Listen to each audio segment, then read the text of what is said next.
Chapitre 14.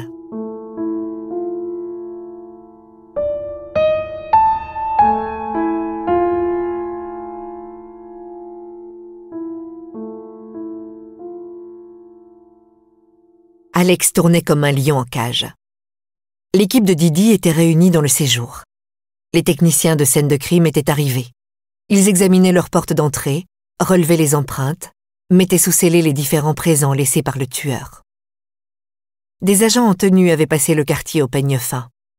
D'autres avaient mené l'enquête de voisinage et établi qu'un individu banal, conduisant une camionnette blanche banale au nom d'une grande société de télésurveillance, s'était garé dans leur allée quand l'alarme d'Alex et Didi s'était mise à hurler. Mais n'était-ce pas plutôt juste avant le déclenchement de l'alarme? Quoi qu'il en soit, celle-ci s'était mise en marche et un agent se trouvait sur les lieux pour intervenir. Hommes, femmes, jeunes, vieux, blancs ou noirs, personne ne savait très bien. Mais un agent de sécurité, qui se trouvait précisément sur place. Sacré coup de chance, hein? Alex tournait comme un lion en cage. C'était lui qui avait trouvé la carte de vœux. De retour du travail, il s'était garé dans l'allée, Jack sanglé dans son siège auto. Il avait ouvert sa portière et pris conscience que leur alarme hurlait à peu près au moment où son portable sonnait. Leur société de télésurveillance, la vraie, venait au renseignement. Ne voyant rien d'anormal depuis la rue, Alex était entré chez eux. Il y avait déjà eu de fausses alertes. Ça arrive. Et comme la porte n'avait rien, que les fenêtres étaient intactes et que le rez-de-chaussée semblait tranquille, il s'était détendu, avait-il laconiquement raconté à Didi. Avec Jack au creux du bras gauche, le téléphone collé à l'oreille droite et la société de surveillance toujours en ligne, il avait fait un saut à l'étage pour jeter un dernier coup d'œil. L'entreprise de télésurveillance avait alerté la police pendant qu'Alex ressortait aussitôt de chez eux avec son fils de 3 ans dans les bras pour le conduire chez ses parents. Il le garderait pour la nuit. Pendant que les techniciens de scène de crime procéderaient aux constatations chez Alex et Didi. Et qu'Alex tournerait comme un lion en cage. Les mains dans le dos, il portait sa tenue de l'école de police. Pantalon kaki, chemise bleu marine, écusson de la police d'État cousu sur la poitrine. La ligne crispée de ses épaules montrait à quel point il était tendu. En revanche, son visage restait neutre, presque indéchiffrable. Alors que Didi avait pour spécialité d'extérioriser sa colère, Alex était passé maître dans l'art d'intérioriser la sienne et de tenir la bride ferme à ses émotions. Pour la première fois, elle songea à l'épreuve qu'avaient dû être pour lui les 6 dernières semaines. C'était elle qui grinçait des dents et râlait de se sentir réduite à l'impuissance. Mais Alex avait-il eu son mot à dire dans l'histoire? Un beau jour, son épouse était partie au travail. Et depuis lors, elle était incapable de s'habiller, de s'occuper de leur enfant ou de faire quoi que ce soit d'utile. Il avait fallu qu'il la regarde souffrir, qu'il l'aide à accomplir des gestes qui redoublaient souvent sa douleur. Et il assumait toutes les responsabilités parentales et toutes les corvées ménagères sans qu'on puisse prévoir quand cette situation prendrait fin. Et pourtant, jamais il n'avait eu un mot pour se plaindre. Jamais il ne l'avait rembarrée en lui disant de se secouer. Il la soutenait. Et en ce moment même, il n'exigeait pas de savoir dans quel drap elle s'était fourrée, ni comment elle avait osé faire entrer les risques de son métier dans sa propre maison. Il réfléchissait, il analysait, en stratège. Il ne s'apitoyait pas sur son sort, ni sur celui de Didi. Il songeait à la façon de retrouver le salopard qui avait violé l'intimité de leur foyer. « Bon », dit enfin Phil, assis sur le canapé, le calepin ouvert sur les genoux. Sa veste grise était froissée, sa cravate bordeaux de travers. De tous, c'était lui qui semblait accuser le coup le plus durement. Comme Didi était sur la touche, il dirigeait l'enquête. Or, non seulement l'assassin avait fait une 2e victime, mais il venait les narguer sous leur nez sans qu'eux-mêmes arrivent à mieux le cerner. « Bon », répéta Didi. Elle avait apporté une chaise de cuisine dans le salon et s'y était assise, le bras gauche collé au corps, une poche de glace derrière l'épaule. Après sa séance de rééducation impromptue chez le docteur Glenn, cela semblait le minimum qu'elle puisse faire. Et puis elle essayait de se prouver à elle-même, sinon à sa thérapeute, qu'elle n'était pas totalement psychorigide. Oui, elle pouvait essayer d'autres méthodes pour soulager sa douleur. Chiche. Les voisins n'avaient pas grand-chose à nous apprendre, continua Phil. En résumé, un individu au physique très quelconque est entré chez vous. En face de Phil, Neil haussa les épaules. Rien de nouveau. L'assassin s'est introduit sur 2 autres scènes de crime et il les a quittées sans attirer l'attention. Manifestement, il est doué pour se fondre dans le paysage. Mais ça nous renseigne peut-être sur ses méthodes, constata Phil. Le suspect était déguisé en agent de sécurité. On pourrait retourner sur les 2 autres scènes de crime et voir s'il y avait une alarme, si des demandes d'intervention sont arrivées ce soir-là, ou élargir l'éventail à d'autres sociétés de services. Peut-être que les voisins auraient vu une camionnette de soi-disant dératiseurs ou de plombiers. Vous voyez, le genre de détails qui ne les aurait pas frappés sur le coup. Mais si on retournait les voir avec des questions plus précises. Mais enfin, qui est ce type ? Intervint brusquement Alex. Il avait arrêté de tourner en rond et planté au milieu de leur modeste salon, il les dévisageait. « Monsieur Tout-le-Monde », répondit Neil. « Ou peut-être Madame Tout-le-Monde. Les statistiques plaideraient pour monsieur puisque la plupart des assassins sont des hommes. Mais en l'absence d'agression sexuelle et de tout signalement exploitable, nous ne pouvons pas exclure qu'il s'agisse d'une femme. Donc je dirais X ou Y tout le monde, un quidam tout ce qu'il y a de plus quelconque. » Faux, réagit aussitôt Alex. Notre individu est un assassin. Ça le range déjà dans une catégorie extrêmement réduite de la population. Et ceux qui commettent un double meurtre, sans être des sadiques sexuels, représentent un faible pourcentage de cette population déjà réduite. Alors je répète, qui est cette ordure ? Jusqu'à présent, nous n'arrivons pas à comprendre comment il fonctionne, alors que lui ou elle sait parfaitement comment nous atteindre. Didi comprenait ce que son mari voulait dire. « Je suis allée dans un funérarium aujourd'hui, » raconta-t-elle. « Je m'étais fait la même réflexion que toi. Nous traquons un assassin qui commet des crimes extraordinairement macabres, mais sans paraître intéressé par le meurtre en soi. C'est la mutilation post-mortem qui le pousse à l'acte. D'où l'idée d'un individu qui préférerait la compagnie des cadavres à celle des vivants, d'où l'idée d'un employé des pompes funèbres. « Le syndrome Norman Bates », murmura Neil, assis dans le canapé. « Voilà. Sauf que quand j'ai interrogé le thanatopracteur, il a insisté sur le fait que les bons directeurs de funérarium sont des champions de l'empathie, ce qui ne correspond pas vraiment à la description que je donnerais de notre assassin. » Neil soupira, se redressa. « Un peu comme toi, l'idée de la nécrophilie m'a trotté dans la tête toute la journée.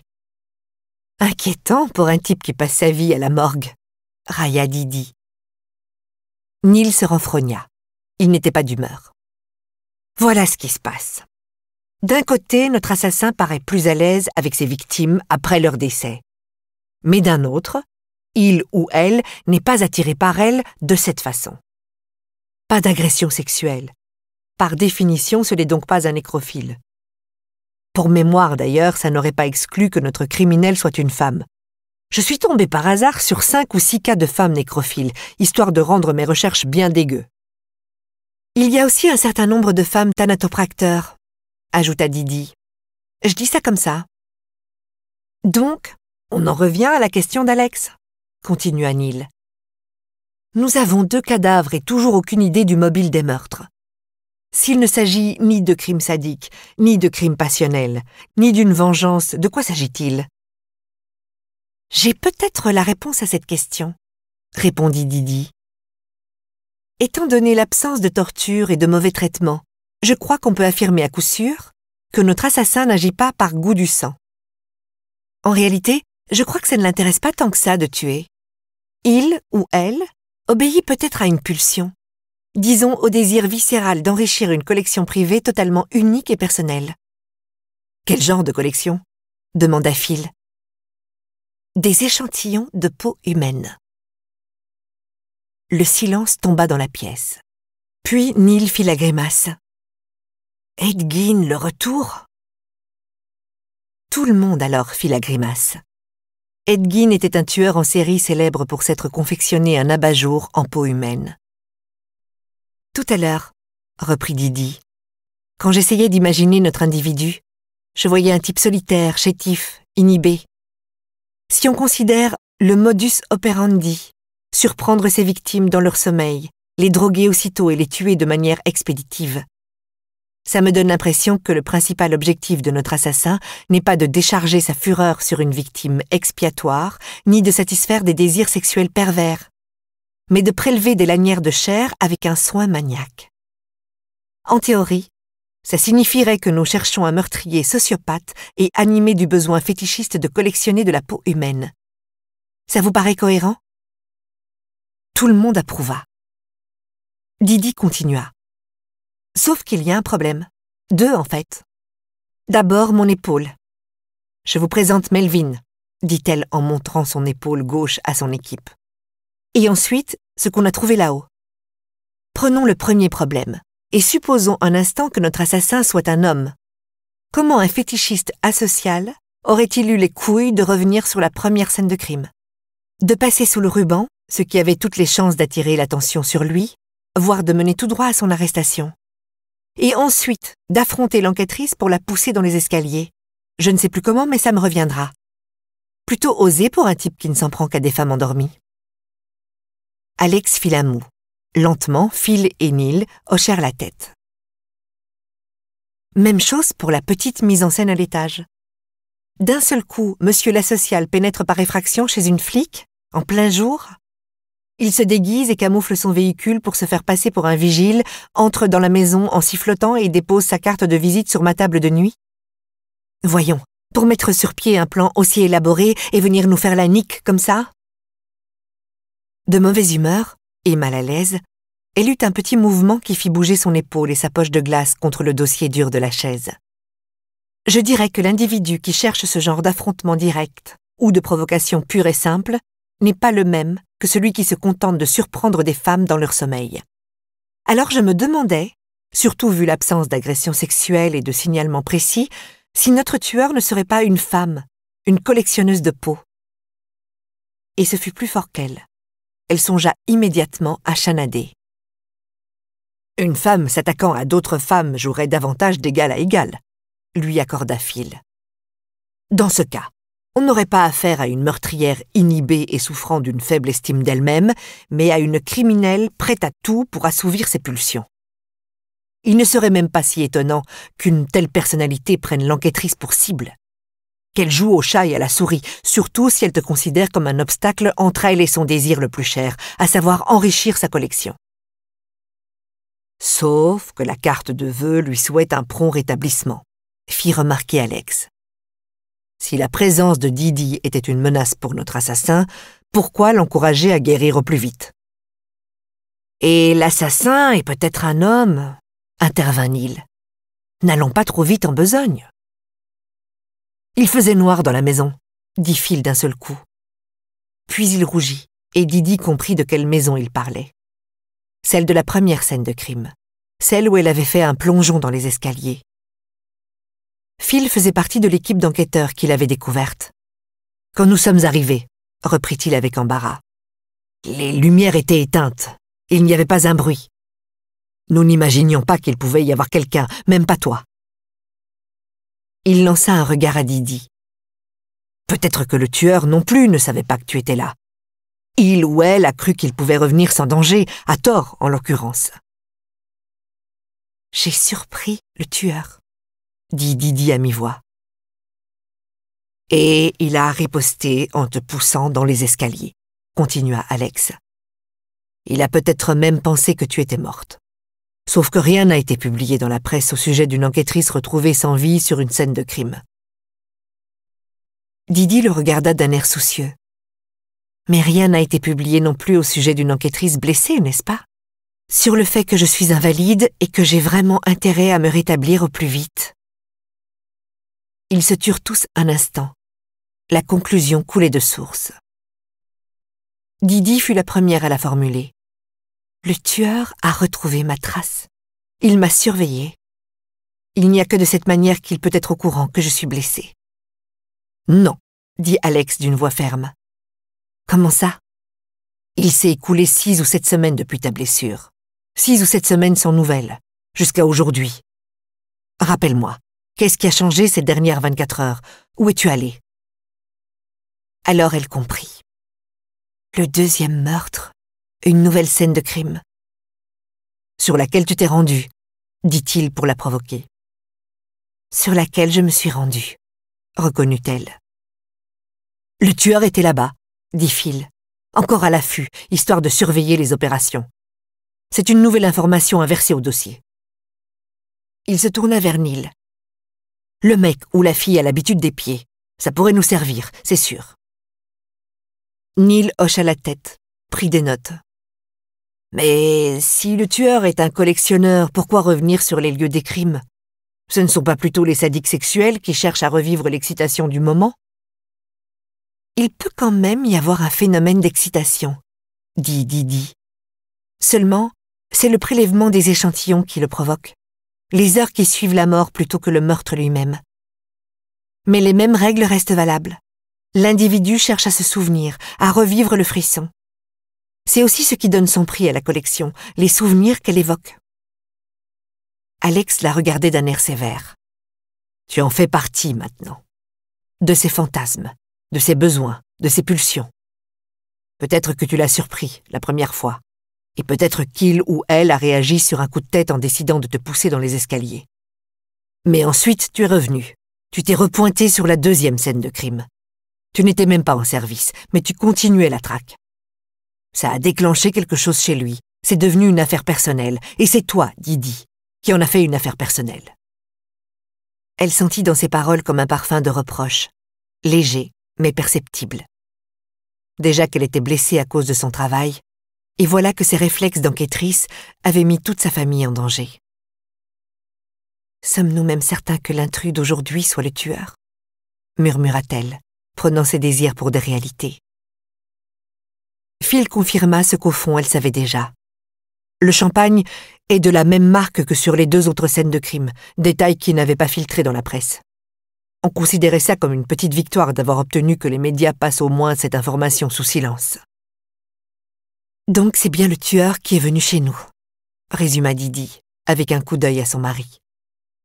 Un prédateur animé du besoin obsessionnel de prélever de la peau humaine et de se payer la tête des enquêtrices impotentes. Elle aurait voulu que son amertume ne s'entende pas, mais c'était raté. Elle aurait aussi préféré ne pas avoir l'air apeuré. Or, c'était au-dessus de ses forces. Quel genre de tueur pourrait avoir le désir obsessionnel de prélever des lanières de peau? Demanda Neil. Didi poussa un profond soupir. Pour ça aussi, j'ai ma petite idée. Ils la regardèrent avec de grands yeux. C'est là qu'entrent en scène Harry et Shanadé. Elle commença par Harry D, dont elle retraça la terrifiante carrière criminelle. Ces femmes qu'il avait kidnappées et torturées avant de les assassiner. Son obsession, précisément, de prélever des parties de leur corps. Les bocaux renfermant des lambeaux de peau qu'on avait retrouvés sous le plancher de sa penderie. Alex et Neil affichaient des airs blasés, jusqu'à ce qu'elle en arrive aux 2 derniers détails qu'elle avait gardés pour la bonne bouche. La fille aînée de Harry D, Shanna, était elle-même une meurtrière endurcie, qui purgeait une peine de perpétuité au pénitencier pour femmes. Et comme par un fait exprès, sa seconde fille n'était autre que le docteur Adeline Glenn, nouveau médecin de Didi. « Tu plaisantes » explosa Alex. « Ça ne peut quand même pas être une coïncidence. Et si c'était cette thérapeute qui venait de s'introduire chez nous? Elle sait tout de ta blessure et elle possède des informations sur les 2 meurtres, puisque tu en as discuté avec elle. C'est une fille de tueur en série, ça expliquerait qu'elle fasse une fixette sur une femme flic. Peut-être même qu'elle t'a poussé dans les escaliers sur la première scène de crime, justement pour que tu deviennes sa patiente. » Didi leva les yeux au ciel, exaspérée. « Bonjour, la parano. D'abord, j'étais avec elle cet après-midi. »« À quelle heure ?»« Je ne sais pas, entre 1 et 2. » L'intrusion s'est produite vers 3h30. Ça ne l'innocente pas. « Je t'en prie. Je ne suis allée la consulter que parce que Organe me l'avait recommandée.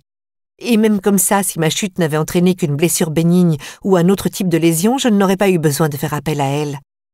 Alors de là à supposer qu'une psy malveillante m'a poussée dans les escaliers uniquement pour que j'atterrisse dans son cabinet, il y aurait une sacrée marge d'erreur dans un plan pareil.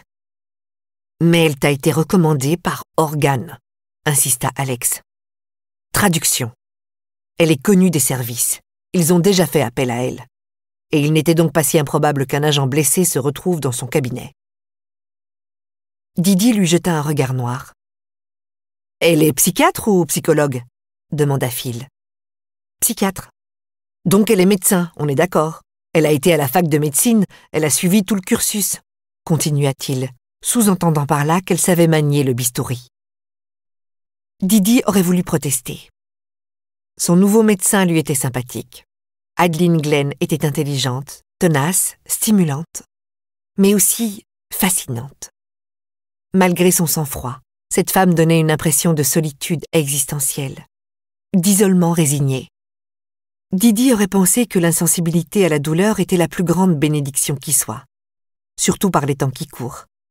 Mais après en avoir discuté avec elle, après avoir eu un aperçu de l'univers de cette femme, Adeline Glenn serait à jamais un être à part, qui observerait ses contemporains sans jamais pouvoir se mettre vraiment à leur place. Et elle le savait. « On pourrait revenir en arrière une seconde ?» demanda Neil en passant une main dans sa tignasse rousse. « Notre assassin peut être un homme ou une femme. Éventuellement un thanatopracteur habitué aux cadavres, ou un chasseur habitué à dépecer, ou même un psychiatre qui aurait suivi des études de médecine. Pourquoi pas? Mais là où je ne te suis plus, c'est quand tu dis que ces meurtres pourraient avoir un lien avec le type mort il y a 40 ans. Ou plus précisément, j'imagine, avec ses filles. » Phil renchérit. « Je dois reconnaître que moi aussi, j'ai un peu perdu le fil. »« Pour l'instant, je n'affirme rien, » précisa Didi. « Seulement, certaines questions méritent d'être posées. Écoutez, le fichier VICAP a pour but de détecter les similitudes entre les modes opératoires de différents crimes.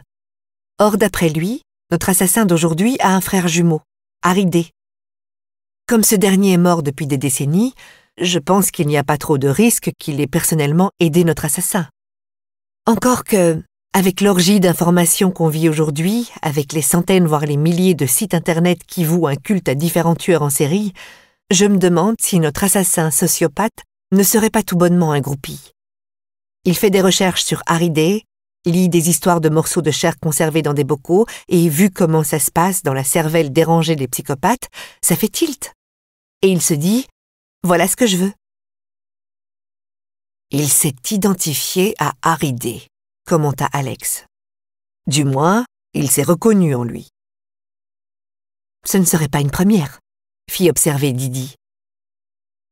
Elle repensait à la remarque du docteur Glenn. Si on considère un nombre suffisant de bouts de bois tordus, il est probable que quelques-uns présenteront la même distorsion. « Est-ce qu'il y a un site à la gloire de Harry D ?» demanda Neil. « Je ne sais pas. Je n'ai pas eu le temps de regarder. Mais voilà ma deuxième idée. Si notre assassin a fait des recherches sur Harry D, il y a des chances que le nom de sa fille Shanna soit sorti. Or, s'il ne peut plus interroger Harry sur ses méthodes, Shanna, en revanche... Il a pu prendre contact avec elle en prison, dit Phil en griffonnant une note. Encore une piste à suivre.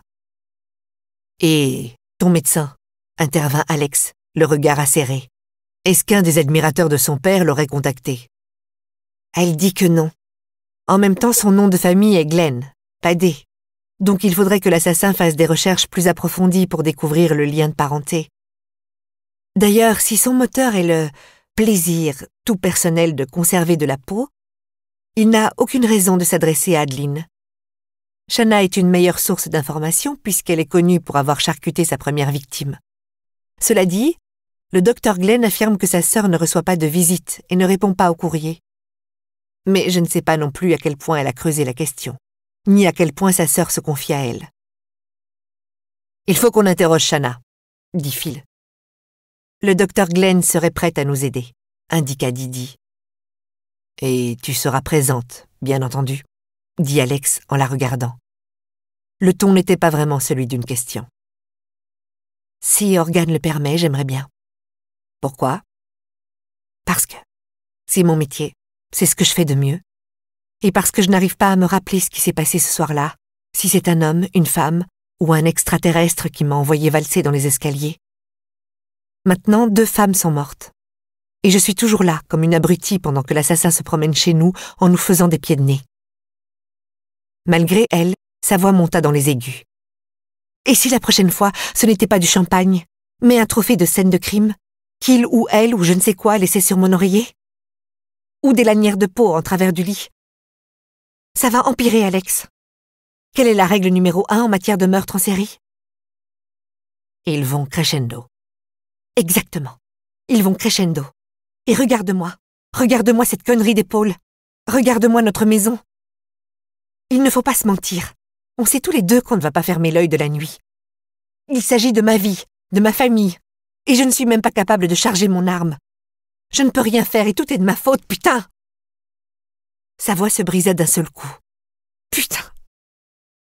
Je vais poster une voiture de patrouille devant chez vous, proposa Phil, crispé. Elle approuva d'un signe de tête, mais ne leva pas les yeux. Et nous avons beaucoup d'informations maintenant, souligna Neil. De bonnes pistes d'investigation. Vu le battage médiatique, tu sais que Organ va autoriser des renforts. On va nous mettre la pression pour faire le clair sur cette affaire au plus vite. Didi hocha de nouveau la tête, sans quitter des yeux leur moquette beige. Alex s'approcha d'elle et posa une main sur son épaule droite. Le mouvement secoua son épaule gauche, mais elle se retint de grimacer. « C'est notre famille, Didi, dit-il d'une voix ferme. On va affronter ça ensemble, tous les deux, côte à côte. Nos 3 bras valides contre l'individu mystère. Parce que c'est ce qu'on fait de mieux tous les deux. » Mon bras est toujours paralysé, murmura-t-elle. Il ne dit plus rien et l'embrassa sur la tête. Elle ferma les yeux et fit le vœu que l'amour d'Alex lui suffise. Mais cela ne pouvait pas lui suffire. Un assassin s'était baladé chez elle. Et ce qu'elle voulait, ce n'était ni l'amour de son mari, ni la protection de son équipe. Ce qu'elle voulait, c'était se venger.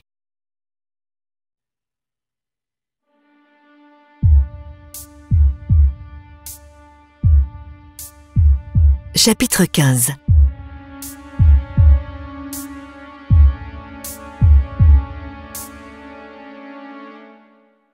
Lorsque je suis entrée dans ma luxueuse tour d'habitation, un cabas en cuir grand format sur l'épaule, mes pensées vagabondaient à 1000 lieues de là.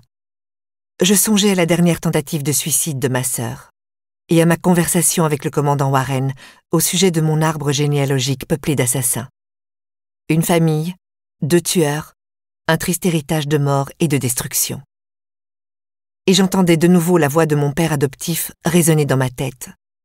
Toutes les familles ont le don de faire souffrir Adeline, mais c'est particulièrement vrai de la tienne. J'aurais voulu pouvoir lui parler à cet instant. Jamais, je crois, je ne m'étais rendu compte à quel point sa présence, son esprit précis et analytique avaient été des repères pour moi. Et quand il est mort, je suis partie à la dérive. La future psychiatre, bien dans ses baskets, s'est mise à rendre visite à sa grande sœur incarcérée. La jeune femme brillante s'est mise à traîner à l'aéroport armée d'un bistouri et d'une collection de fioles en verre. Ces 2 nouveaux meurtres, ce tueur obsédé par le désir de prélever de la peau humaine, est-ce que c'était un signe? Qu'est-ce que ça pouvait vouloir dire? J'entrai dans l'ascenseur, retournant toujours ces idées dans ma tête. La cabine commença son ascension. Et moi je me penchai sur des questions que j'aurais préféré ignorer. La porte s'ouvrit. Non, me dis-je. Je n'allais pas filer droit à mon dressing pour soulever les lames du parquet et jeter un coup d'œil à ma précieuse collection. J'allais plutôt faire une séance de yoga, me servir un verre de vin, je ne sais pas. N'importe quoi qui convienne mieux à une femme qui avait aussi bien réussi dans ses études et dans la vie. J'arrivai finalement à ma porte, toujours hantée par ce désir malsain. Une ombre se détacha du mur du fond et un homme se matérialisa soudain devant moi. « Dr. Glenn ?» D'instinct, j'agrippai la lanière de mon sac et réprimai un hoquet de surprise. « Comment êtes-vous monté ici ?» Il sourit, mais c'était une expression sinistre chez lui. Vu les nouvelles de ce matin, ça va bientôt être le cadet de vos soucis. » Il se présenta sous le nom de Charles Garzi, le journaliste qui, m'avait appris la directrice de prison, écrivait à ma sœur depuis plusieurs mois. Celui qui, accessoirement, était aussi le cousin du petit Donnie Johnson. Même si, fait étrange, il ne me donna pas cette information de lui-même. « J'aurais quelques questions, » dit-il, « au sujet de votre sœur, Shanna Day, et du meurtre de Donnie Johnson il y a 30 ans. » « Je ne peux rien pour vous. » Il me regarda d'un air entendu. Il n'était pas grand, mais trapu, le teint basané, des petits yeux foncés. J'imaginais qu'il pouvait être tout à fait intimidant s'il en avait envie. Restait à savoir s'il en avait envie. « Oh, je suis sûr que si, » affirma-t-il brutalement. « Une psychiatre de métier qui voit sa sœur au moins une fois par mois au pénitencier, je parie que vous savez un paquet de choses. » Je secouai la tête. « Non, pas vraiment. »« Vous n'allez même pas m'inviter à entrer ?»« Non, pas vraiment. » Il se renfrogna, manifestement gagné par la colère. Par la frustration aussi, parce que cette conversation ne se déroulait clairement pas comme prévu. Mais il y avait autre chose. Je n'arrivais pas à la nommer, mais une autre émotion, puissante et négative, le remuait. Il poussa un soupir de contrariété, sortit ses mains de son trench coat trop large à la Dick Tracy et reprit avec un geste implorant. « Allez, quoi, donnez-moi une chance. Votre sœur a été une des premières gamines de 14 ans jugées comme une adulte. Aujourd'hui, on a l'impression que les journaux sont remplis de tueurs adolescents dépravés. Mais Shanna, ce qu'elle a fait au petit Donnie, c'était une sale histoire.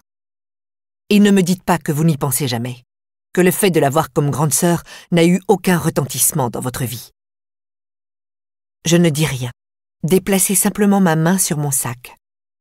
Si j'attrapais mes clés et que je le frappais à la jugulaire, ou que je lui crevais les yeux, est-ce que ce serait considéré comme de la légitime défense? Ou bien est-ce que ça prouverait simplement que j'étais aussi violente que le reste de ma famille? Vous êtes si attaché que ça à votre sœur? Je ne dis rien. Enfin, ce n'est pas comme si vous aviez grandi avec elle. Non, vous avez eu de la chance, vous. Il se balança sur ses talons. Il me donnait de l'espace, je m'en rendais compte, comme s'il savait quelle idée venait de me traverser l'esprit. « J'ai tout lu sur vous, » continua-t-il d'une voix neutre. « Issu d'une famille de monstres, vous avez quand même réussi à tous les surpasser. Maladie génétique rare, vous vous dégotez un riche médecin pour jouer les papagâteaux. Bien joué, Adeline. Je parie que, rien que pour ça, votre sœur vous hait. » Il me dévisagea. Je ne dis toujours rien. « C'est vrai que vous ne sentez pas la douleur? Frappez-moi, vous verrez bien. » Il ouvrit de grands yeux. Je l'avais mis au pied du mur, et pour la première fois, déstabilisé. Ses épaules se détendirent, et il eut l'air perplexe. Pour un peu, j'aurais pu voir tourner les rouages de son cerveau pendant qu'il réévaluait rapidement la situation. Puis il se raidit, et je surpris de nouveau son regard déterminé. D'une manière ou d'une autre, il était résolu à me parler. Parce que ma sœur l'avait envoyé balader à plusieurs reprises? Parce que j'étais la personne la plus proche d'elle qu'il pourrait trouver? Ou bien avait-il une motivation plus profonde, plus funeste? « Vous avez été soulagé que les surveillants soient intervenus à temps ce matin ?» me demanda-t-il en adoptant un ton plus chaleureux, comme si nous étions deux voisins en train de papoter autour d'un café. « Ou peut-être un brin déçu? » Vous pouvez me dire la vérité, Adeline. Une femme aussi accomplie que vous, encombrée d'une sœur aussi dérangée que Shanna, ça se comprendrait. Moi, je comprendrais. « Comment vont vos oncles et tantes ?» lui demandai-je, comme si de rien n'était. Le 30e anniversaire du meurtre de leur fils, ça doit être un cap très difficile pour eux, j'imagine. Sgarzi se figea. Malgré tous ses efforts, j'avais marqué le premier point, et il le savait. Un spasme crispa son visage, discret mais révélateur, et je compris l'émotion qui pesait sur ses épaules, autant que son imperméable de journaliste. Le chagrin. Charles Garzi n'était pas en colère. Il avait du chagrin. 30 ans plus tard, cette soirée-là, ma sœur le hantait toujours. Je me sentis vaciller. « Ils sont morts. Merci d'avoir posé la question, » répondit-il d'une voix de nouveau neutre. « Et votre famille à vous ?»« Il ne s'agit pas de ma famille, mais de la vôtre. Arrêtez d'éluder la question. » « Ma question à moi est tout aussi pertinente. Je ne connaissais pas ma sœur à l'époque où elle a tué votre cousin. Vous si. Il y a donc des chances que le geste de ma sœur ait eu un plus grand retentissement sur votre vie que sur la mienne. » Denis était un chouette gamin. J'attendis. Il l'aimait bien, vous savez. Elle vous l'a dit?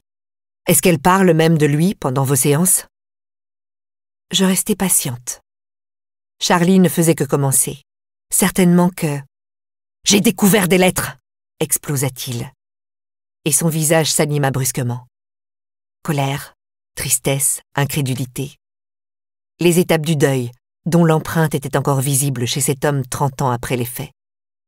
L'œuvre de la souffrance, l'œuvre de ma sœur.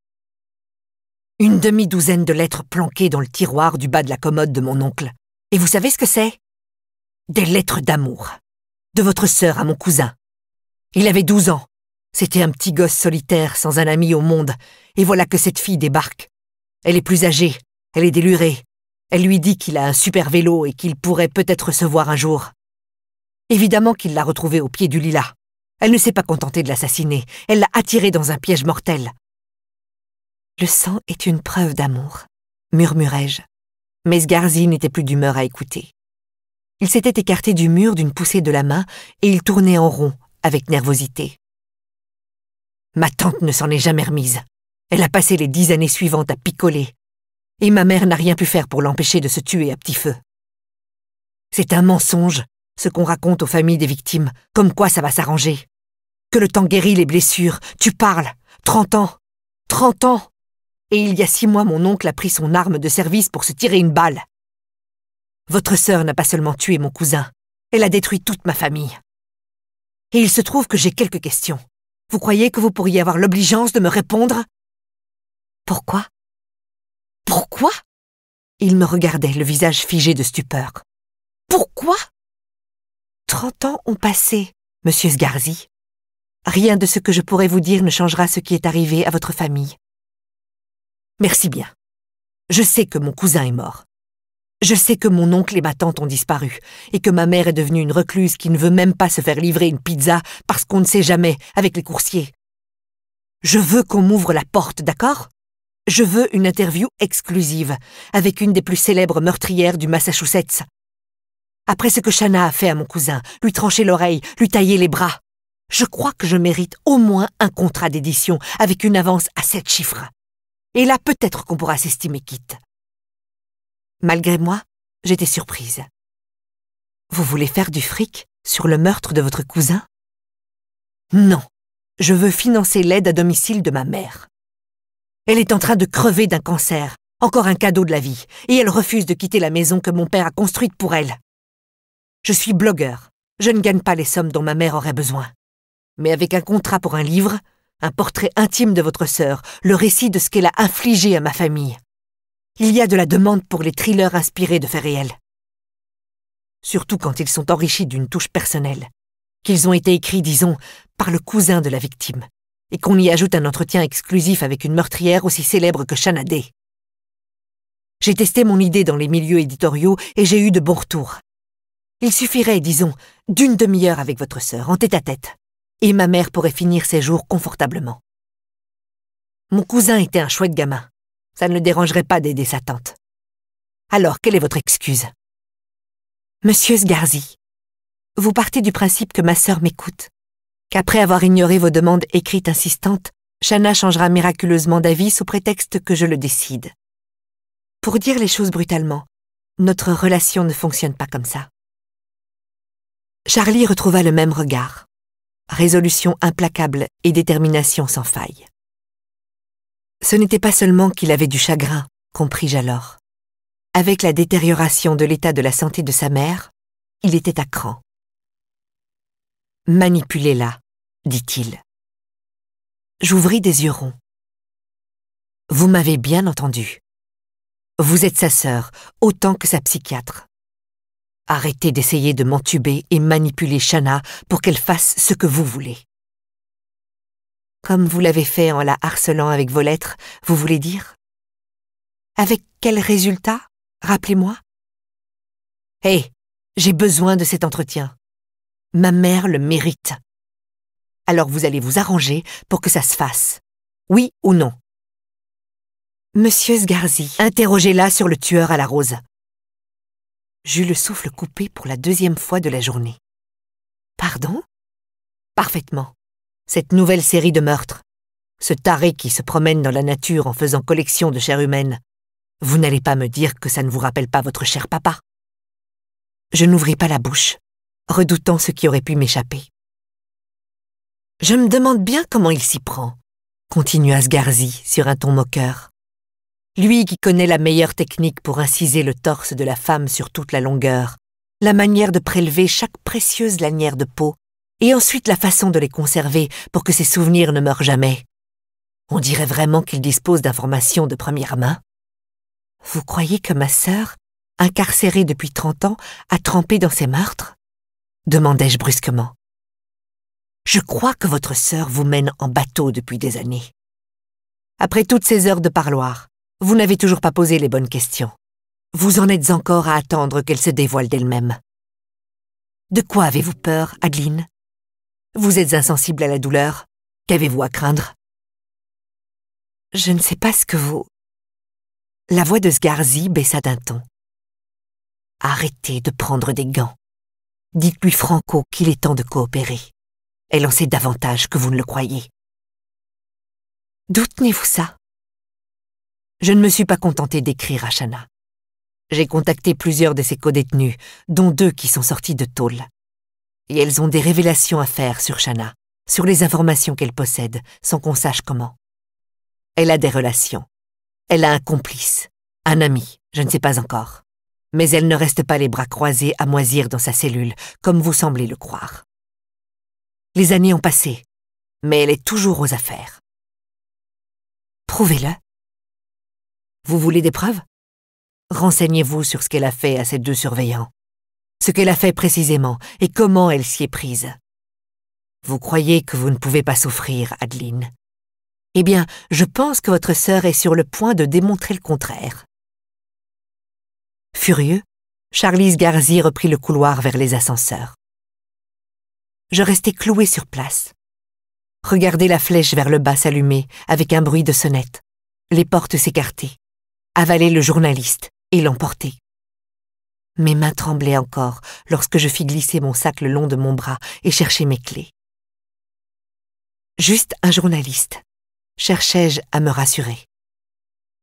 Un type prêt à dire n'importe quoi pour écrire un article et même tirer profit du drame dont sa famille avait été victime. Mais impossible de me convaincre tout à fait. D'abord la tentative de suicide de ma sœur, ensuite les journaux qui faisaient un lien entre les 2 nouveaux meurtres et ceux de mon père, et maintenant ça. Oh, Shanna, ne puis-je m'empêcher de penser en entrant dans le refuge de mon appartement silencieux. Qu'as-tu fait?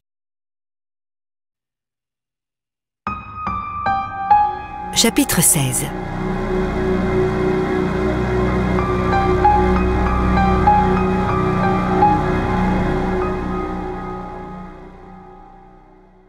Le coup de fil arriva alors qu'ils étaient attablés pour le petit déjeuner. Alex décrocha. Assis l'un en face de l'autre dans la cuisine, ils faisaient comme si c'était un matin comme les autres. Bien sûr qu'ils avaient passé une bonne nuit, certains d'être en sécurité chez eux. Ils n'avaient pas sursauté en entendant des bruits inattendus. Ils ne s'étaient même pas relevés une seule fois pour vérifier que la porte était fermée à clé, l'alarme branchée, le Glock 10 d'Alex dans le tiroir de la table de chevet. Ils étaient des professionnels. Pas leur genre de s'effondrer à l'idée qu'un tueur avait rôdé dans leur chambre pour leur apporter les mêmes présents qu'à chacune de ses victimes. À 2 heures du matin, Didi avait dit en contemplant le plafond « On devrait lui donner un petit nom. Tu sais, comme à Melvin. » Tu veux donner un nom à l'individu qui s'est introduit chez nous? Bien sûr, j'en ai aussi plein le dos de lui, ou d'elle. Tu vois, même son sexe, on ne le connaît pas. Et dire tout le temps « il » ou « elle », ça me gonfle vraiment. Il faut donner un nom à notre intrus. Peut-être que, comme Melvin, il deviendra plus gérable. Alex garda le silence un instant. Je vote pour Bob. Comme Bob l'éponge? Tu veux donner à notre meurtrier le nom du personnage de dessin animé préféré de Jack? Oui. Bob, c'est un nom de mec désingable. Le premier venu serait capable de liquider un Bob. À 2h05, Didi s'était fait sa propre idée. Et Pat? Tout aussi désingable, mais pour respecter la vérité de notre enquête, androgyne. Bob, ça sous-entendrait une information que nous ne possédons pas encore. Pat, comme dans les sketchs de Saturday Night Live, dit Alex d'un air songeur. Ça me va. Adjugé. Melvin, je te présente Pat. Pat, je te présente Melvin. Et maintenant, barrez-vous, tous les deux. Alex lui avait pris la main. Et ils avaient poursuivi leur veille silencieuse, allongés côte à côte dans la pénombre de leur chambre, en regardant le plafond muet, en s'effleurant les doigts. Il était à présent près de 8h du matin. Le téléphone sonna. Alex décrocha, et un instant plus tard, tendit le combiné à Didi. « Nous avons l'autorisation d'interroger Shanna D, » dit Phil sans préambule. « Quand ?»« 9h pile. »« Où ?»« À la prison. »« Qui ?» ?»« Sa sœur doit être présente. Shanna l'exige. Et un enquêteur. »« Pas Neil, » dit immédiatement Didi. « Ben tiens, pour qu'elle nous le mange tout cru, je m'en charge. »« Tu vas jouer la figure paternelle bienveillante ?»« J'improviserai au fur et à mesure. » Phil hésita. « Ça devrait être toi, » dit-il. « Ne va pas t'imaginer que je ne le sais pas. »« Ça devrait être moi, » convint Didi. Et le coup du papa bienveillant, ça ne marchera pas. Dans son monde, se montrer compréhensif est un signe de faiblesse, et elle tue de préférence des hommes. « J'ai demandé à Organe. »« Je suis suspendue. Je ne peux pas, je le sais. »« Mais est-ce que tu viendrais quand même ? Il paraît que la salle d'interrogatoire a une fenêtre d'observation. Tu ne pourras pas entrer, mais rien ne t'interdit de regarder. » Vendu. Tu as lu son dossier ? Je suis en train de le ressortir. Ne te donne pas cette peine.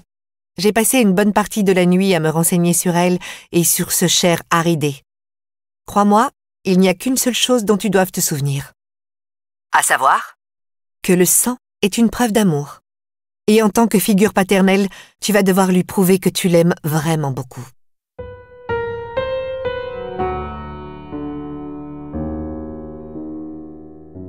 Alex l'aida à prendre sa douche et à s'habiller. À sa grande surprise, elle avait le trac. Ses mains tremblaient. Et une fois n'est pas coutume, c'était à peine si sa douleur au bras et à l'épaule se faisait sentir. Alex l'aida à passer sa main dans sa manche. Elle grimaça. Et lorsque le chemisier en soie fut enfilé, Alex le boutonna. « Note que je préfère de beaucoup te l'enlever, » commenta-t-il. « Là, je force vraiment ma nature. » Elle sourit, mais elle avait encore la tête ailleurs. « Ce n'est qu'une meurtrière comme les autres, Didi. Combien en as-tu interrogé dans ta carrière ? » Des dizaines. Voilà. Et celle-ci est derrière les barreaux, donc elle n'est même pas spécialement douée. Elle avait 14 ans. Elle n'était ni assez mûre ni assez prévoyante pour assurer ses arrières. C'est une meurtrière comme les autres, répéta-t-il. Elle hocha la tête, mais ils voyaient tous les deux que ça ne prenait pas. Puis Phil arriva, l'air encore plus azimuté qu'elle.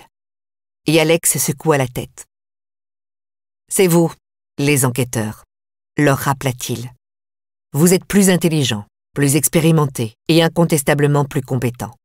Allez, filez et découvrez ce que vous avez besoin de savoir pour dézinguer Pat. »« Pat » s'étonna Phil. « C'est une longue histoire, » répondit Didi. « Parfait, » dit-il avec fébrilité. « C'est exactement ce qu'il me faut. »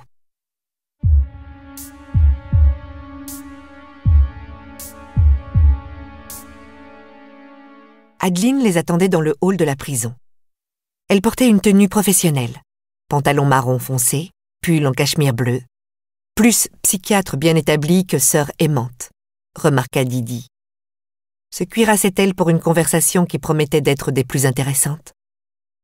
Le docteur vint à leur rencontre. Elle leur expliqua les procédures carcérales. Bijoux, sacs, écharpes et accessoires devaient être déposés dans des casiers. Phil y laissa également son pistolet. Même les membres du personnel pénitentiaire n'étaient pas autorisés à porter une arme à feu. Ceci pour éviter qu'une détenue ne s'en empare et ne la retourne contre eux. Didi remarqua qu'Adeline gardait son bracelet médical sur elle. Encore une concession à sa maladie, se dit-elle. En cas d'urgence, toute personne lui portant secours devait être avertie que la patiente était insensible à la douleur et n'était donc pas en capacité de juger de son état. Et il y avait ce fameux risque de coup de chaleur, si Adeline s'effondrait en public par une journée de canicule.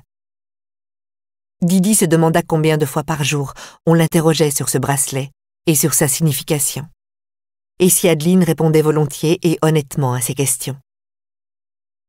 Le temps qu'ils se dépouillent de tous leurs effets personnels, une superbe femme noire arrivait. Adeline leur présenta la directrice, Kim McKinnon. Celle-ci leur fit passer les contrôles de sécurité et les conduisit au bout d'un couloir étroit où, dit-elle, Shanna les attendait déjà bien au chaud dans la salle d'interrogatoire. « Elle est encore en convalescence après l'épisode d'hier », leur expliqua-t-elle avec vivacité en remontant d'un bon pas le long couloir blanc sale. « Elle a perdu beaucoup de sang. Elle se fatigue vite. Je vous conseille d'aller droit au but tant qu'elle est encore en état de répondre à vos questions. » « Elle s'est mutilée ?» demanda Didi. La directrice confirma d'un signe de tête. « Tentative de suicide sérieuse ?»« Plutôt. À quelques minutes près, elle y restait. » « Elle avait déjà fait ça ?» Shanna souffre d'une sévère dépression accompagnée d'un trouble de la personnalité antisociale. En résumé, ce n'est pas seulement qu'elle ne peut pas vous sentir, elle ne peut pas se sentir non plus. « Charmant, » dit Didi. « Et depuis combien de temps la connaissez-vous ?»« Depuis que j'ai pris la direction de l'établissement, il y a 10 ans. »« Vous pensez pouvoir la contrôler ?» demanda Didi avec curiosité. La directrice haussa un sourcil à la courbure élégante. « Quiconque pense pouvoir contrôler Shanna Day se fourre le doigt dans l'œil. Cette femme est trop intelligente pour son propre bien et elle s'ennuie trop pour le bien des autres. On dirait que vous éprouvez un certain respect pour elle. » La directrice sembla étudier la question. « Shanna est incarcérée depuis ses 14 ans, » finit-elle par répondre. « Elle n'a vécu que le premier tiers de sa vie en dehors de ses murs. Disons simplement que je dirige la prison, mais que c'est Shanna, la spécialiste. Avec elle, je m'attends à tout. Résultat, aucun surveillant n'est mort depuis que je suis aux manettes. » La directrice avait prononcé cette dernière phrase sans émotion. Subtil rappel de ce dont Shanna était capable. À ses côtés, Phil fut repris d'un tic nerveux. Ils arrivèrent à destination, une vitre qui donnait sur une pièce plongée dans l'obscurité. Tous s'arrêtèrent. Phil triturait une petite peau sur son pouce gauche, et Adeline regardait droit devant elle, le visage impénétrable. Elle ne voulait rien laisser paraître, se dit Didi. Quelles que fussent les pensées, les sentiments, les émotions qui agitaient le docteur au moment d'interroger sa sœur au sujet de 2 meurtres récents, elle les enfermait soigneusement dans une boîte pour les mettre de côté. La salle d'interrogatoire était équipée d'un système audio. La directrice aida Phil à fixer l'oreillette qui leur permettrait de communiquer avec lui. Quand le système serait en marche, elle pourrait également entendre tout ce qui se dirait dans la petite pièce de 10 mètres carrés. Phil et Adeline entreraient dans la salle. Didi et la directrice resteraient de l'autre côté du miroir sans teint pour observer. Shanna aurait eu droit à la présence de son avocat, mais elle avait décliné. La directrice lança un regard à Adeline, qui se tenait légèrement à l'écart, puis toisa Phil. « Prêt ?» lui demanda-t-elle. « Pas de problème. Si vous avez besoin de souffler, il vous suffit de sortir de la salle. N'oubliez pas que vous êtes libre de vos mouvements. C'est elle qui est obligée de rester assise là. » Ces paroles d'encouragement produisirent l'effet escompté. Phil se redressa et hocha la tête en signe d'assentiment. La directrice actionna un interrupteur pour allumer dans la pièce. Shanna Day apparut, en combinaison orange de détenue, assise à une petite table, ses mains liées, posées sur le plateau. La prisonnière leva lentement la tête lorsque Adeline ouvrit la porte et précéda Phil dans la pièce. De prime abord, la tueuse sur le retour ne ressemblait pas à l'image que Didi s'en était faite. Les photos qu'on trouvait sur Internet étaient des clichés flous, en noir et blanc, pris lors d'un procès pour homicide qui remontait à presque 30 ans. Et Didi avait donc comblé les vides par elle-même. Vu la beauté racée d'Adeline et la prédilection de Shanna pour les proies masculines, Didi s'attendait à ce que l'adolescente meurtrière un peu gauche soit devenue une brune, relativement séduisante. Loin de là. Ses cheveux pendouillaient sur ses épaules en mèches châtain ternes. Teint blafard, yeux bouffis, joues creuses. La bouche figée en une moue perpétuellement maussade. Même sous sa combinaison trop large, on voyait que son corps était excessivement maigre, presque rachitique. Ses 30 années de détention ne lui avaient pas fait de cadeau, et à en croire sa mine, elle en avait conscience.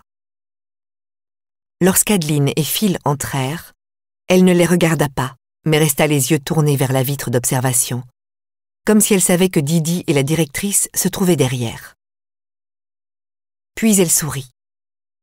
Un petit sourire narquois, comme entendu, qui mit immédiatement à vif les nerfs de Didi. « Shanadé » commença Phil en s'approchant de la table. « Je m'appelle Phil. Je suis enquêteur, police de Boston. » Elle ne le regarda pas. « Je suis venu avec votre sœur, comme vous l'aviez demandé. Je crois que la directrice vous a informé que j'ai des questions au sujet de 2 meurtres qui viennent de se produire. » Sans attendre sa réponse, Phil prit une des chaises libres et s'assit. Adeline resta à l'écart, appuyée au montant de la porte, les bras croisés sur la poitrine. Le rôle du comparse, se dit Didi. Adeline faisait de son mieux pour laisser la vedette à Phil. Shanna se secoua enfin suffisamment pour prendre acte de la présence de Phil. Elle le regarda de haut en bas, poussa un grognement et reporta son attention sur sa sœur. « J'aime bien cette couleur, » déclara-t-elle. « Jolie nuance de bleu. C'est du cachemire ? Comment tu te sens ? Quelle importance ? Tu crois que je pose encore des questions juste pour être polie ? Je crois qu'en ce moment tu préférerais être n'importe où plutôt qu'ici. Je crois que tu préférerais ne pas avoir été adoptée, que ce médecin ait été ton père biologique et que tu aies réellement été fille unique. » Adeline fit mine de consulter sa montre. « En voilà des jérémiades à une heure aussi matinale, » fit-elle observer sans agressivité. « Va te faire foutre, » dit Shanna. Mais son exclamation manquait de feu. Elle semblait plutôt abattue.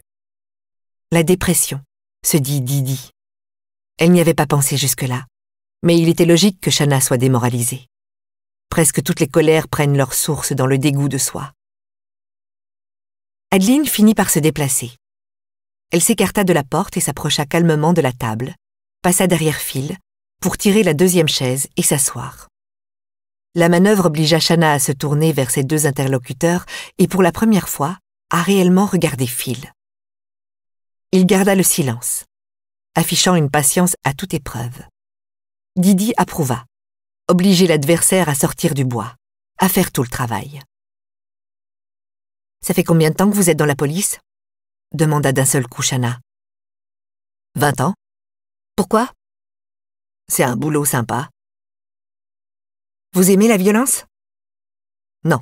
Personnellement, je pense que les mains sont faites pour caresser. L'aveu spontané de Phil sembla désarçonner Shanna. Elle se renfrogna.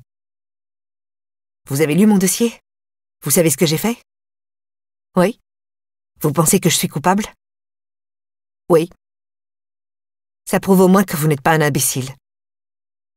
Et vous, vous aimez la violence ? À fond. J'adore. Où est le problème ? Ça conduit en prison. Elle partit d'un gros rire inattendu. Là, vous marquez un point. En même temps, ça ne manque pas de violence ici. En tôle, les mains sont faites pour frapper ou poignarder. Moi, je préfère une bonne lame artisanale, mon arme de prédilection. Alors pourquoi essayez-vous de vous évader ? Qui a dit que je voulais m'évader ? Phil montra la main de Shanna, le pansement de la perfusion. Vous vous mutilez, Vous vous videz pratiquement de votre sang. Ça me fait penser à une femme qui chercherait à s'évader. Non, vous vous trompez. Quand on se mutile, on ne pense pas à l'avenir. On jouit de l'instant présent. Vous avez une tête de père de famille. L'âge d'avoir au moins 1 ou 2 ados. Demandez donc à votre fille un jour si c'est agréable de regarder la lame de rasoir pénétrer sous la peau. C'est comme la masturbation. Je parie qu'elle peut tout vous dire sur le sujet. Phil se pencha vers elle, bras croisés sur la table. « De qui avez-vous peur, Shanna ?» demanda-t-il posément. « Qui connaissez-vous? Que s'est-il passé pour qu'une femme aussi forte que vous s'ouvre les veines ?» Didi fut étonnée de la franchise de sa question. Shanna aussi sembla prise à contre-pied. Elle se pencha à son tour en avant, même si ses mouvements étaient rendus plus malaisés par ses liens et par les gros pansements de ses cuisses. « Vous ne comprendriez pas, » lui dit-elle sur un ton tout aussi grave. « Vous ne me connaissez pas, monsieur Phil l'enquêteur. Vous pouvez bien me parler et me poser toutes les questions que vous voudrez. Fondamentalement, vous ne me connaissez pas, et tout le temps que nous pourrons passer dans cette pièce n'y changera rien. » Elle décocha un regard à Adeline. « Et ça vaut pour toi, toutes ces visites, 1 fois par mois, pour quel résultat? Je ne suis qu'un dossier pour toi.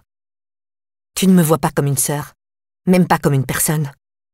Tu débarques comme une fleur, tu fais ta BA mensuelle et tu repars comme si de rien n'était pour retrouver ton boulot bien comme il faut et ton appartement de standing. La seule raison pour laquelle tu es là, c'est que tu as besoin de quelque chose. Sinon, il faudrait encore que j'attende 29 jours. C'est ce que je fais ici, tu sais? Je compte les jours. Ça t'arrive souvent à toi? Arrête, dit Adeline sans se départir de son calme. Arrêtez quoi? D'essayer de m'apitoyer. C'est une histoire entre toi et moi. Un conflit entre sœurs, dont tu as raison, nous discuterons dans une 30aine de jours. Mais cet enquêteur n'est pas venu jusqu'ici pour nous écouter nous chamailler.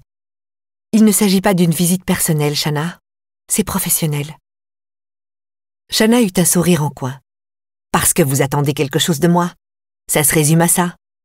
Toi, tu as besoin de quelque chose de moi. Alors, intervint Phil avec autorité pour reprendre le contrôle de la conversation, même si sa main droite recommençait à triturer son pouce gauche. Venons-en au fait. Après tout, vous avez accepté notre demande alors que rien ne vous y obligeait. Vous voulez dire que je peux me lever et m'en aller? Bien sûr. Tout de suite. Allez-y si vous voulez. Je suis certain que vous êtes une femme très occupée. Et de mon côté, je suis débordée. Shanna le considéra d'un œil soupçonneux. Vous mentez. Vous a-t-on informé de vos droits, Shanna? Savez-vous que vous n'avez à répondre à aucune de ces questions? Vous avez aussi droit à la présence de votre avocat, si vous le souhaitez. Shanna s'étrangla de rire. Ah, et qu'est-ce qu'il ferait? Et vous, d'ailleurs, qu'est-ce que vous allez faire? J'ai déjà pris perpète. On ne peut pas me punir davantage. C'est pour ça que vous vous mutilez. Mais ferme-la, connard! Didi prit cela pour un oui. Phil se pencha vers elle. Les mains jointes devant lui, il affichait toujours sa patience. Il avait tout son temps, et il lui en fallait beaucoup plus pour l'impressionner. Vous savez ce que je vois quand je vous regarde? La future Madame Phil? Une fille intelligente qui a un jour commis une erreur. Mais on ne peut pas revenir en arrière, n'est-ce pas? Personne n'est mieux placé que vous pour le savoir. Ce qui est fait est fait. Vous pouvez haïr Donnie Johnson d'être mort sous vos coups. Vous pouvez détester ce besoin irrépressible de tailler les autres en pièces. Mais ce qui est fait est fait. Alors vous êtes là. Vous avez mûri pendant ces 30 ans. Mais vous ne pouvez toujours pas aller où que ce soit. Non, ce n'est pas pour échapper à la violence de la prison que vous vous en prenez à vous-même, Shanna. C'est l'ennui qui vous tue. Elle lui sourit avec ironie. Vous avez l'intention de me distraire, monsieur l'enquêteur. Il consulta sa montre. Pendant les 20 minutes à venir, peut-être. Pourquoi seulement 20 minutes? Parce que vous êtes en convalescence, Shanna. Il faut que vous vous reposiez.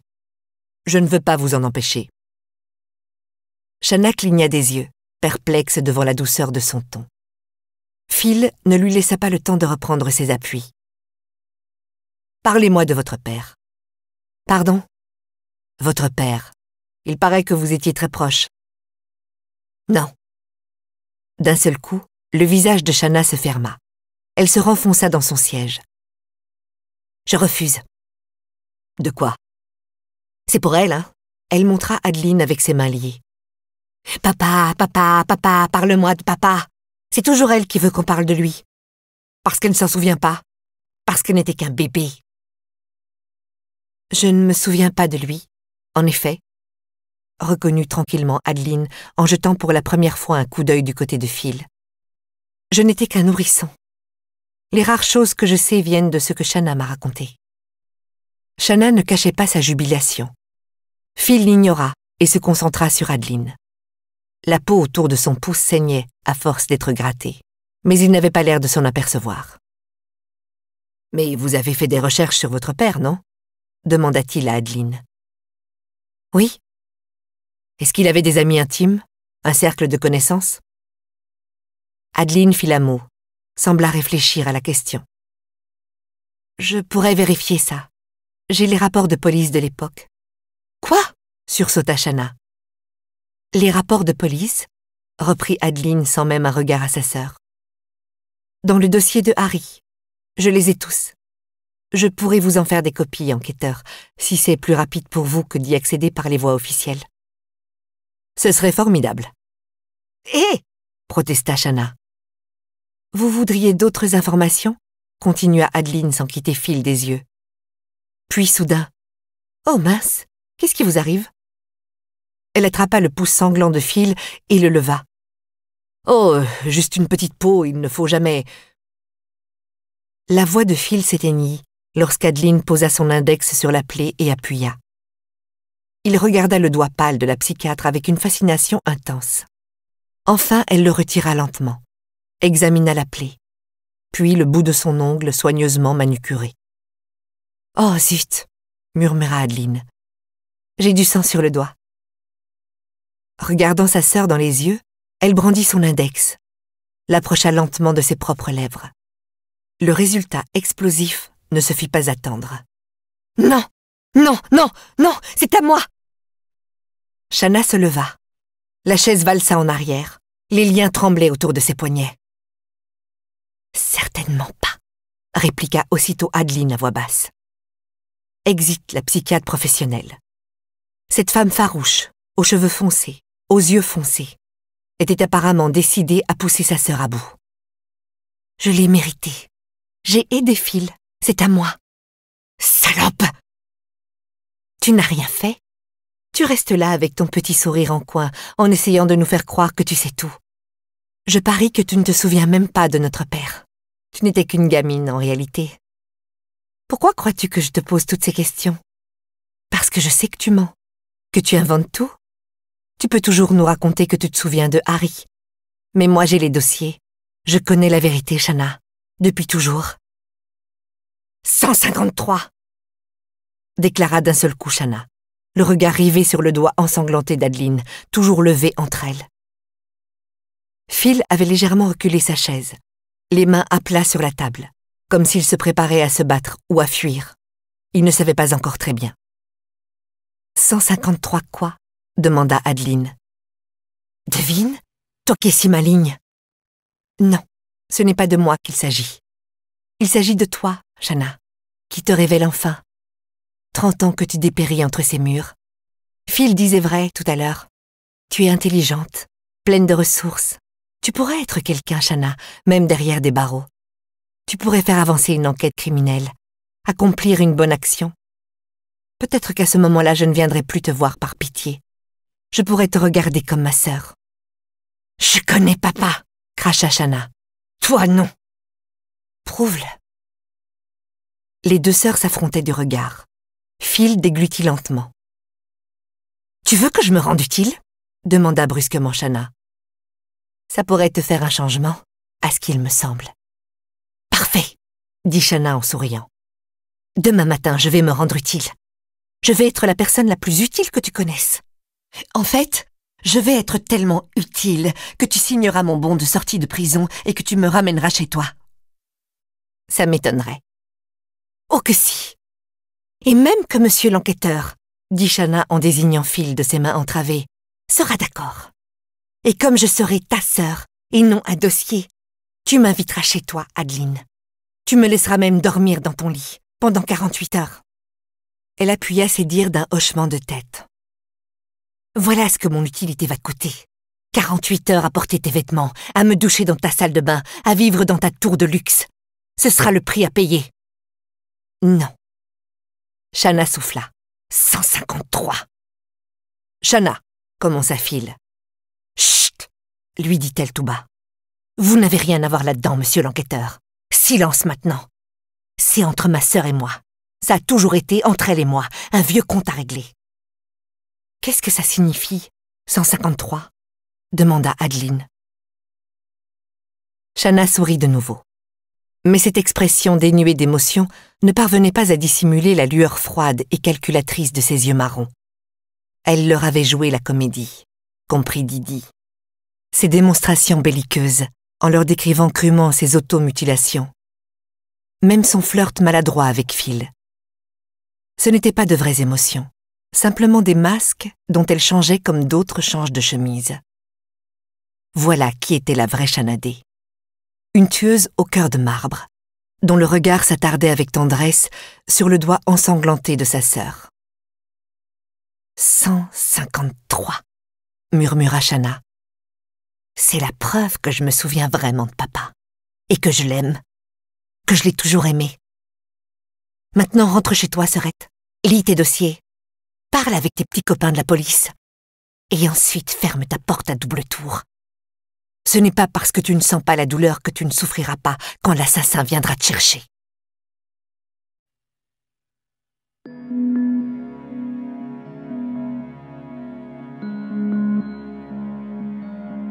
Chapitre 17.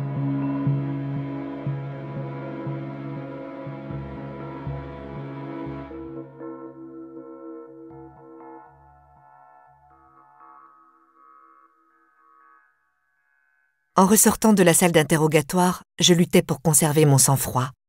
Mais à vrai dire, j'étais profondément secouée. Mon père adoptif avait raison. Reprendre contact avec ma sœur m'avait seulement ramené dans la maison de l'horreur dont j'avais eu la chance de m'échapper la première fois. Je baissai mon index taché de sang, consciente du regard de Didi sur moi, pendant que Phil et la directrice conversaient à 2 pas de là. « Venez », me dit tout d'un coup Didi, en montrant ma main. « On va vous trouver des toilettes pour nettoyer ça. » Comme elle s'éloignait déjà, je la suivis. À mes yeux de médecin, Didi était en meilleure forme ce matin.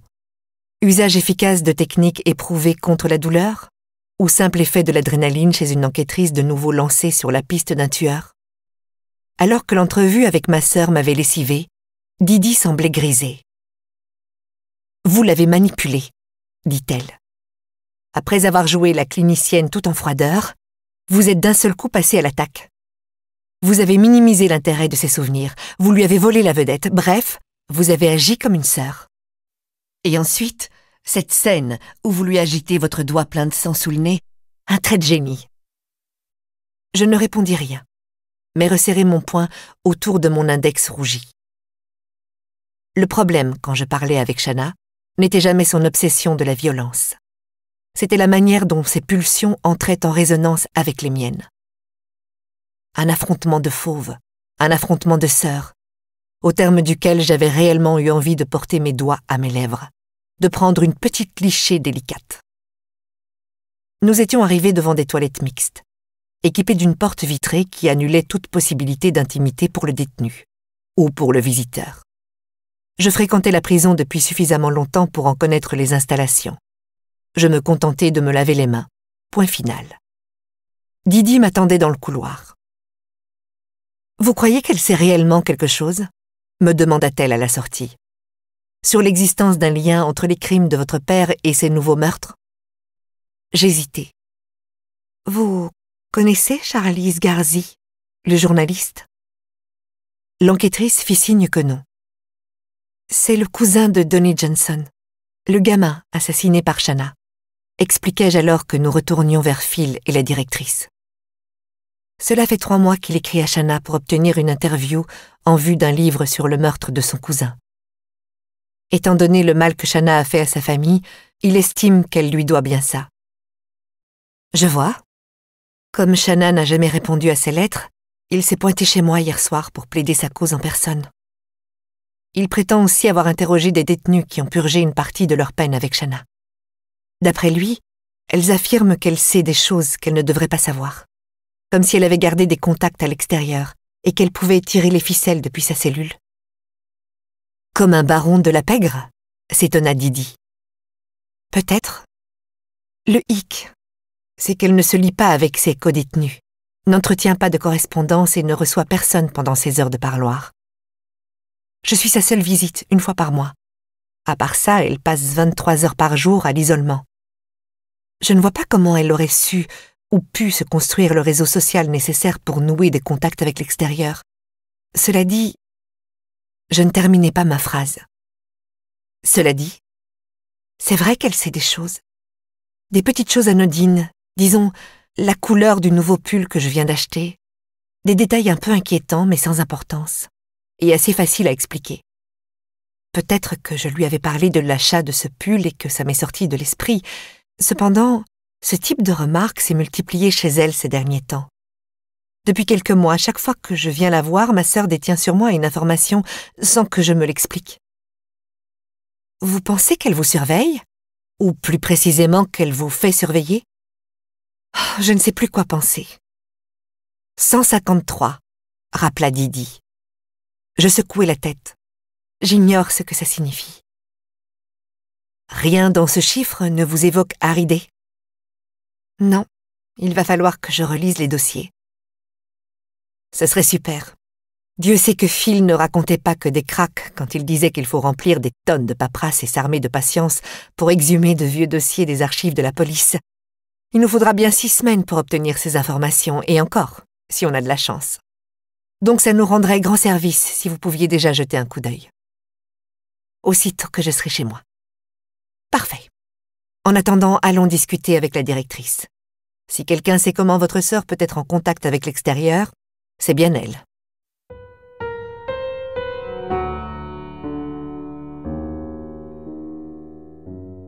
Kim McKinnon ne leur laissa aucune illusion. Communiquer avec l'extérieur? Pour être franche, la plupart des détenus se débrouillent pour avoir des rapports sexuels dans un établissement où les contacts physiques sont interdits. Qu'elles se parlent est le dernier de nos soucis. D'après la directrice, les techniques de communication entre détenus étaient nombreuses et ingénieuses. Même si Shanna était confinée à une cellule de haute sécurité, elle prenait régulièrement des livres dans le chariot de la bibliothèque ambulante, commandait des articles à la cantine et recevait des plateaux repas 3 fois par jour. En prison, toute transaction était l'occasion d'envoyer ou de recevoir un message. Notes griffonnées, mots soufflés au passage ou communication astucieusement codée. C'est triste à dire, avoua la directrice. Mais certains échanges entre détenus sont même facilités par les surveillants en contrepartie d'argent, de drogue ou de faveurs sexuelles. Bon, vous vous en doutez. Shanna n'est pas vraiment populaire, mais peut-être que l'autre, celle avec qui elle est en contact, oui. Et certaines détenues prêtent volontiers leur concours à ce genre de transactions, ne serait-ce que pour dissiper leur ennui. Le fond du problème, c'est que nous n'avons qu'1 heure ou 2 par trimestre pour évaluer notre politique et revoir nos procédures, tandis que les détenus passent 365 jours par an à chercher les failles du système. C'est simple. Il y a ici des femmes assez intelligentes pour diriger les plus grandes entreprises du pays si seulement elles mettaient leur talent au service du bien plutôt que du mal. Est-ce qu'il y aurait une détenue dont Shanna serait proche? Une amie, passée ou présente? La directrice fronça légèrement les sourcils. Pas que je sache, ce qui est d'ailleurs extrêmement surprenant. La plupart des détenus nouent des relations, même une femme aussi endurcie que Shanna. Il y a des détenus plus jeunes, plus vulnérables, qui éprouvent de l'admiration pour ce type de personnalité. Et qu'elles se considèrent comme hétérosexuelles ou lesbiennes, la plupart des condamnés à la perpétuité finissent avec une partenaire. Mais À ma connaissance, Shanna n'a jamais eu la moindre petite amie. Elle ne m'a jamais parlé de personne, confirmai-je. Rien non plus si on regarde ses achats à la cantine. Un des premiers signes d'une relation naissante est qu'une détenue se met à acheter des cadeaux pour une autre. Comme dans la vraie vie. Un flacon de shampoing, une lotion parfumée. Mais Shanna fait très peu d'emplettes et elles lui sont exclusivement destinées. Et personne ne lui fait parvenir de cadeaux. Je dirais même, la directrice eut une hésitation. Elle coula un regard vers moi. Je hochai la tête en signe d'assentiment. Je m'inquiète de l'isolement quasi total de Shanna, continua la directrice. Malgré ce qu'on pourrait croire, il n'est pas dans notre intérêt que les détenues soient malheureuses. La dépression engendre de la colère, laquelle engendre un risque accru de violence. Comme j'en ai discuté avec le docteur Glenn, il y a plusieurs mois que l'état psychologique de Shanna me préoccupe. Il était évident à mes yeux qu'il se dégradait, ce qui explique que la tentative de suicide d'hier ne m'a pas surprise. Une seconde, l'arrêta Didi. Vous voulez dire que vous aviez noté un changement dans son comportement? Depuis quand? 3 ou 4 mois, je dirais.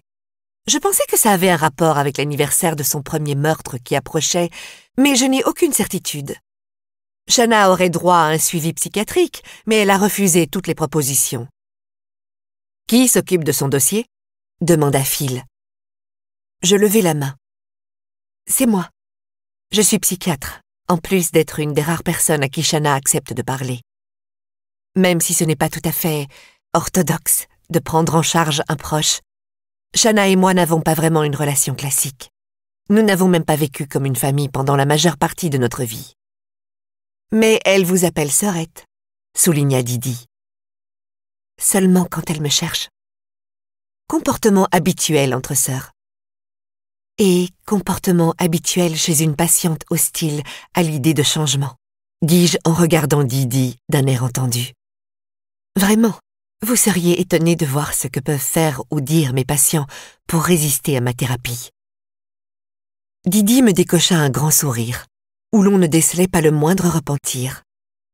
Puis elle tourna de nouveau son regard vers la directrice. « Est-ce que le nombre 153 vous dit quelque chose ?» La directrice ne voyait pas. « Est-ce que vous croyez possible que Shanna soit en contact avec ce tueur à la rose, comme on l'appelle, ou que le tueur communique avec elle ?»« Ma foi, pourquoi pas? Mais j'aimerais bien savoir comment.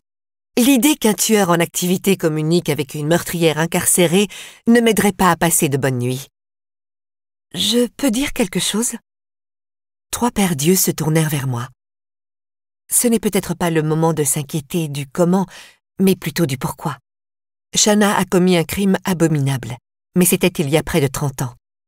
L'affaire n'est plus sous les feux de l'actualité, ce qui a permis à Shanna de faire profil bas pendant des années. Peut-être que la semaine prochaine, avec l'anniversaire, ça changera, mais jusqu'à présent... On ne lui connaît même pas de correspondant ni d'admirateur, renchérit la directrice. C'est rare. En général, plus l'assassin, homme ou femme, est célèbre, plus il reçoit de courriers, agrémentés ou non de demandes en mariage, ajouta-t-elle, pince sans rire. Pour une tueuse aussi connue, Shanna mène une existence tranquille. Et si l'important, c'était Harry D, suggéra Didi en se tournant vers moi. Si quelqu'un, disons un fan, voulait se renseigner sur votre père. Sur Harry, rectifiai-je. C'était plus fort que moi. Sur les méthodes de Harry, continua Didi sans moufter. Il ne s'adresserait pas à vous, n'est-ce pas, sachant que vous êtes une psychiatre qui a pignon sur rue. Il m'arrive de recevoir des lettres, la détrompai-je. Ah bon? Les 2 enquêteurs avaient maintenant les yeux fixés sur moi. Il m'arrive de recevoir des lettres, répétai-je lentement. Pas souvent, mais de temps à autre. Les crimes de Harry remontent à un bail, mais vous imaginez bien qu'il y a des gens fascinés par les tueurs en série de toutes les époques. D'où l'aura de légende qui entoure encore Bonnie et Clyde. Étant donné que ma maladie rare a fait de moi l'objet de plusieurs articles qui me présentent comme la fille de Harry D, je reçois du courrier. Environ 3 ou 4 lettres par an. Parfois, on me pose des questions sur Harry. comment était-il, qu'est-ce que ça fait d'être sa fille. Mais le plus souvent, on me demande des souvenirs. Est-ce que j'aurai encore en ma possession certains de ses effets personnels, et est-ce que ça m'intéresserait de les vendre? Sans blague, demanda Didi avec un mélange d'intérêt et d'épouvante. Ce qui correspondait grosso modo au cocktail d'émotions que faisait naître Haridé chez les gens. Un tiers terreur, 2 tiers curiosité morbide. Il y a un marché relativement important pour les souvenirs de tueurs en série, lui expliquai-je. Plusieurs sites internet font commerce de lettres de Charles Manson ou de tableaux peints par John Allen Muhammad. Je me suis renseignée le jour où j'ai reçu la première demande. Les objets avec lesquels on peut gagner gros sont ceux qui ont appartenu aux vraies vedettes. Les Manson, Bundy, Dahmer. Haridé n'est pas un nom qui se reconnaît au premier coup d'œil. Dans une liste d'articles vendus entre 10 et 10 000 $, une lettre signée de lui avoisinerait plus les 10 $. Vous les gardez, ces lettres que vous recevez? Demanda Phil. Je les déchire. Elles ne sont pas dignes de mon temps, ni de mon attention. Est-ce que certains vous auraient écrit plusieurs fois? Insista Didi. Pas que je me souvienne. Didi se tourna vers Phil. Et si notre homme avait d'abord écrit à Adeline, puis, voyant qu'elle ne répondait pas, avait retrouvé et contacté Shanna. Elle a reçu des lettres, non? Demanda-t-elle en regardant la directrice. Oui, il arrive qu'elle en reçoive, mais pas énormément. Et depuis 1 an? Il va falloir que je me renseigne. Donc, il est possible que Shanna ait reçu une lettre, et même qu'elle ait décidé de répondre. Sauf qu'elle s'est dit qu'à la seconde où elle répondrait et entretiendrait enfin une correspondance après toutes ces années, vous vous intéresseriez à son cas. C'est sûr, confirma la directrice avec un signe de tête. Donc, elle est passée par un canal parallèle, si je puis dire. Elle a utilisé un autre moyen de communication pour le joindre. Peut-être avec la complicité d'une codétenue ou d'une surveillante, voire de son avocat. Didi nous interrogeait du regard, la directrice et moi. Shanna a un avocat commis d'office, expliquai-je. Elle ne l'aime pas, et je ne me souviens même pas quand elle l'a vu pour la dernière fois. Il y a 2 ans, précisa la directrice. Shanna lui a mordu le nez. Nous lui avons confisqué sa radio. Elle a répondu que ça valait quand même le coup. Didi hocha la tête. D'accord, on progresse. Il s'agirait d'un tueur qui s'identifie à Haridé et qui aurait peut-être noué une relation avec sa meurtrière de fille. Sympa. Laquelle fille a prophétisé que nous la laisserions sortir de prison à la première heure demain matin, ajouta Phil plus lentement. Je parierais que c'est sa récompense dans cette histoire. Même pas en rêve, s'exclama Didi. On est bien d'accord, dit la directrice avec fermeté. Ma prisonnière, mon établissement, point barre. Je regardais ces 2 femmes et regrettais de ne pas partager leur certitude. Au contraire, je m'entendis murmurer « 153 ». « Vous avez trouvé la signification de ce chiffre ?» demanda aussitôt Phil. « Non, mais connaissant ma sœur, je crois que nous n'allons pas tarder à le regretter. »